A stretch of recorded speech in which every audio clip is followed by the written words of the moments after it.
Pinabili mo na naman ba ng pyesa ng gitara mo?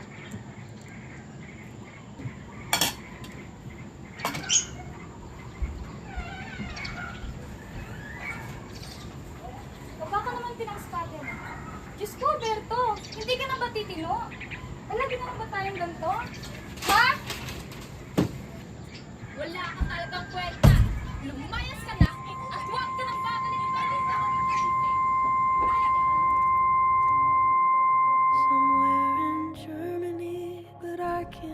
Ito na naman sila. Palagi na lang silang ganyan. Wala na ba tong katapusan?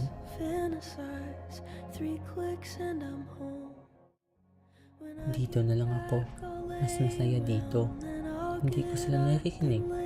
Payapa, hindi magulo.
Nothing's new, please spare me indignity.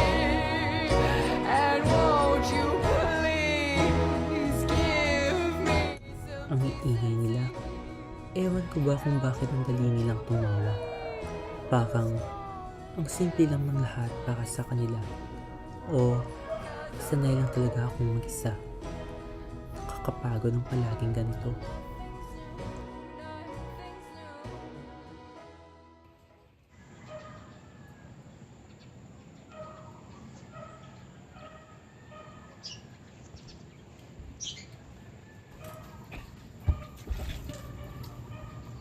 Lupat na naman.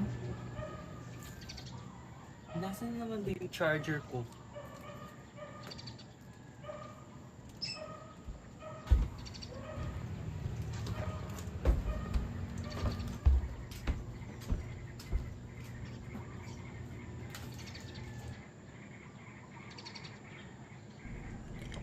Kailan pa kaya naging ganito katahimik ng bahay? Hindi ko man lang namalayan, pati si Mama, pagod na rin pala.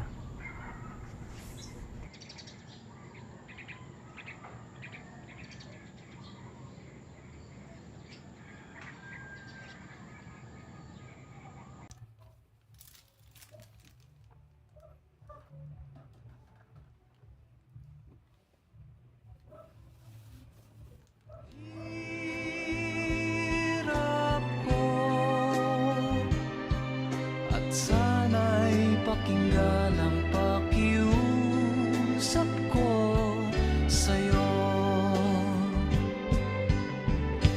Hindi ko na hinahangad ang yaman sa mundo. Pagmamahal mo lang ang tanging hinahanap ko. Maaari bang sana'y patawarin mo ako? Kailan pa kaya nung huling naging uno yung bahay? Ay sa isa't isa.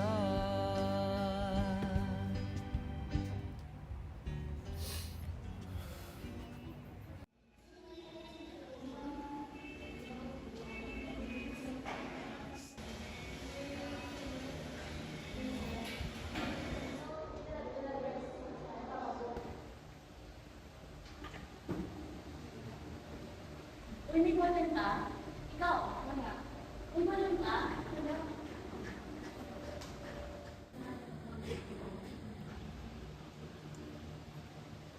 Ayan na, thank you.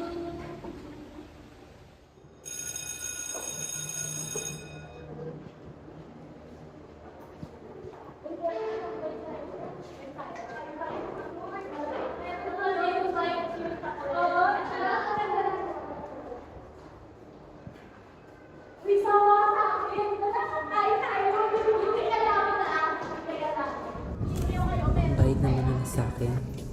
Tahimik lang naman ako sa gilid. Pero sila na mismong lumapit sa akin. Wala naman akong ginawa. Nagpahiram lang naman ako ng ballpen. Pero agad nila akong isinama at para bang mga kaibigan. Kaibigan nga ba?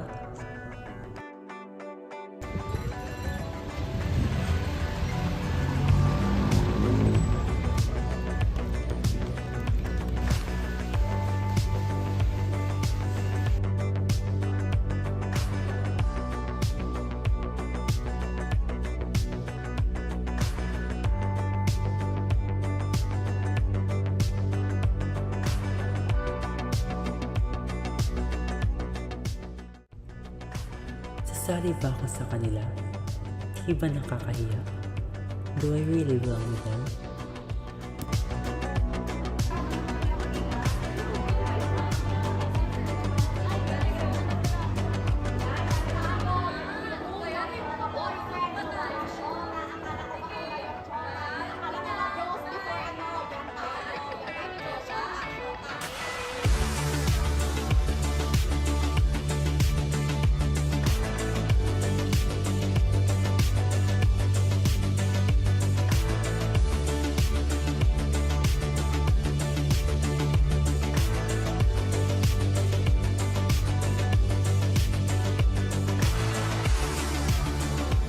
Hindi ko akalain na masaya din palang karoon ng kaibigan.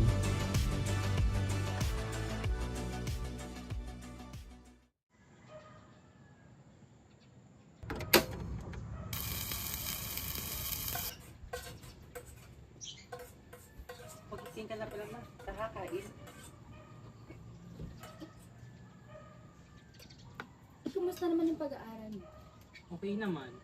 Ay, alam mo ba ma? Kanina.